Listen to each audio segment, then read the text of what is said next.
لا دار ولا دار ولا دار شلت ناقته وغرزت.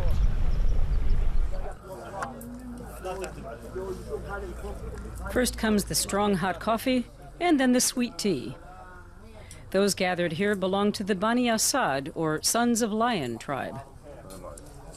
It's early in the morning. Members of the group come here to exchange news and settle disputes. They're meeting in a mudif in southern Iraq. The reed houses are an architectural masterpiece, a tradition that goes back to the cradle of civilization. They're built of bundled reeds woven into columns and bent into giant arches. Hand-woven mats form the roof. They're comfortable inside, even in the summer heat. In the early 1990s, Saddam Hussein tore down most of the mudifs. The culture of the Marsh Arabs was almost destroyed. The Iraqi dictator had most of the nearby swamps drained for military purposes.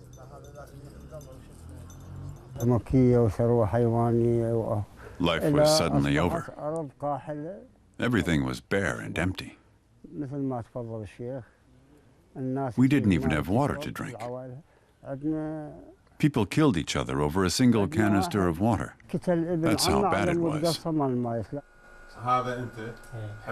These images testify to the extent of the destruction. Some 15,000 square kilometers of marshes were transformed by Saddam Hussein into a desert wasteland. After the Gulf War ended in 1991, the Iraqi dictator was determined to prevent local Shiite rebels from taking shelter or going underground here. Iraqi-born Azam Al-Wash is a hydraulic engineer.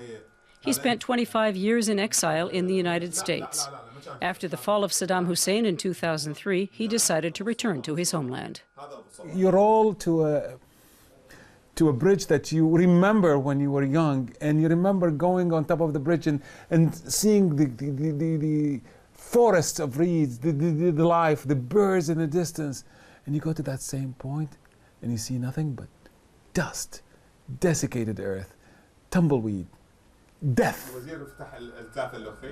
In late 2003, Al-Wash was able to flood about 1/3 of the drained marshland. The water was released from 4 areas in the dams that had been built by Saddam Hussein. It was a cloak and dagger operation done together with ecologist Jassim Al-Asadi. Through the water, you could see the seedlings, the tips of reeds growing, green is coming back, and voila, 2 months later, the water is clear, the reeds are up, and life is back. Turns out, all we need to do to restore nature is to let her work by herself. Dawn is still hours away. We take a boat out into the marshes. The city of Jubaish, Iraq, was once known as the Venice of the Middle East. In the mid-1990s, hundreds of thousands of people fled the region, hoping to escape the brutal Iraqi dictatorship. But now that the marshland is fertile again, more and more people are returning. It's a success story, one of the few today in a country devastated by war.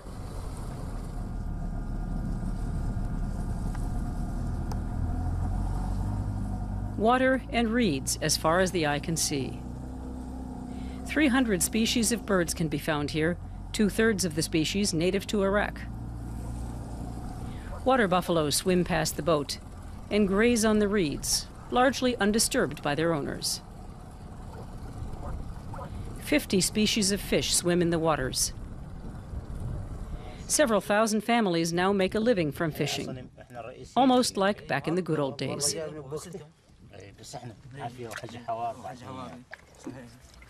This morning, the catch is scant. Normally, though, Abu Haidar earns about $60 a day from his catch. That's considered a good living in Iraq, where unemployment is high.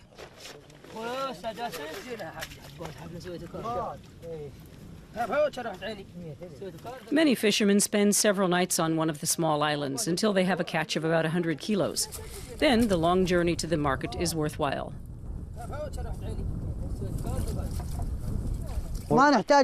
We Marsh Arabs don't need much. But there's one thing we always need, water. We're like fish. Without water, we're dead. We pray to God that it won't just be 2 meters high, but 3. إلى الماء عندنا مترين، إحنا نقول يا الله خلي 3 أمتار.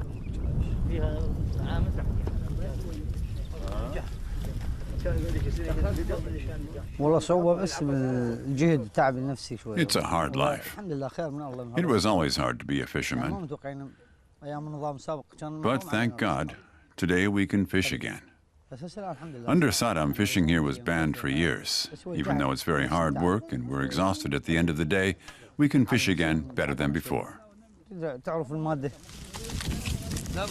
This is how bread is made here in the marshland.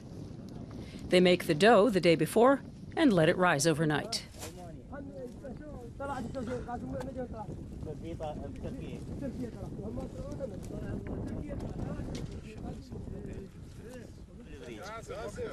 Now it's time to bake the bread, using an improvised Bunsen burner made out of burning reeds. The flatbread has a slightly smoky flavor, but it's filling. For the locals, the marshes give them everything they need. At the midday break, the researchers return to their headquarters. Meanwhile, Abu Haidar helps his wife, who is cutting reeds nearby.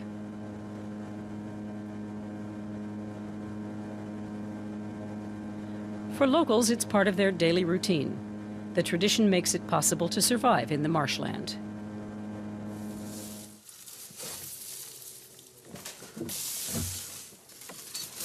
The reeds are the stuff of life, providing everything from animal feed to construction material to insulation, even flour for bread.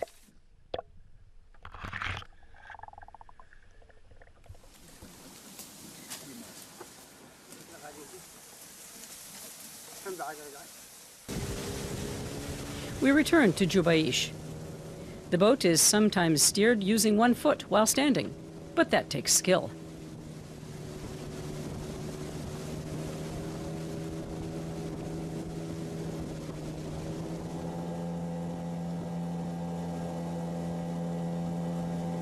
Jubaish is a city with a turbulent history. Until 1993, it had 100,000 residents. After Saddam Hussein drained the marshes, only 600 people remained. Now, more than 50,000 live here again in humble surroundings. Among them, Salwa and her husband, Abu Haidar. They have 10 children, 7 girls and 3 boys. The family was also forced to flee in 1993 and spent 10 years living in the Iraqi capital, Baghdad. It's a time they would rather forget.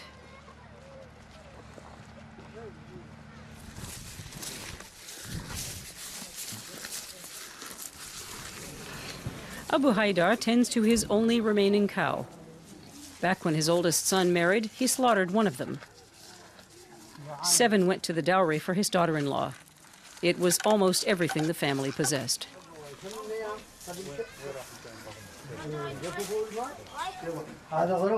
There's 1 bedroom for the entire family.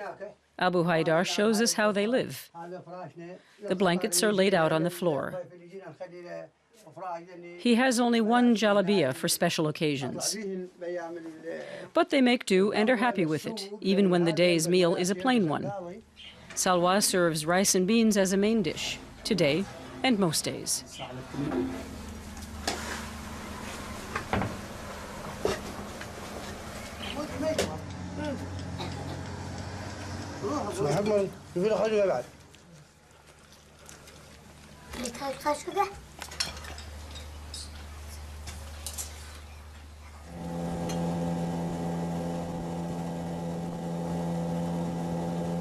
We head out to one of the 7-meter-high dams.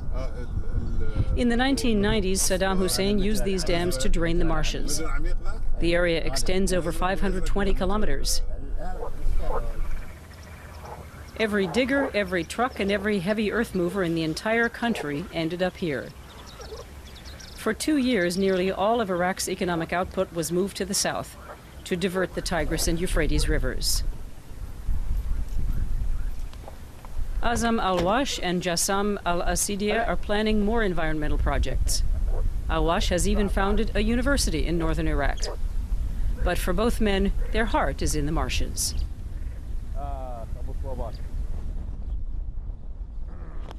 They used simple methods to undo much of the damage wrought by Saddam Hussein, and they take pride in that accomplishment.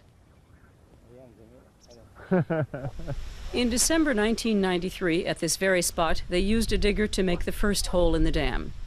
The water started flowing back to where it belonged.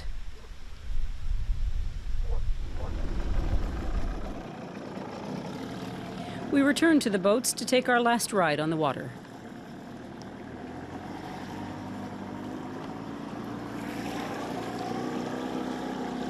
The hours right before dusk are especially beautiful. The marshes are what I come to regain my sanity. You know, 1 hour in this wonder world, and I'm peaceful. I don't have anxiety. Tomorrow will take care of itself. I see the birds, and it's fantastic. I see the fishermen fishing and making a living, and it's a fantastic thing. I see trash, and I say, "Nyeh." جلت ناقته غرزة ولا دمر ولا دار وزمان دوم تابعني. It's the cradle of civilization. The biblical book of Genesis refers to the Garden of Eden, and two of the mighty rivers that flowed from it were the Tigris and the Euphrates.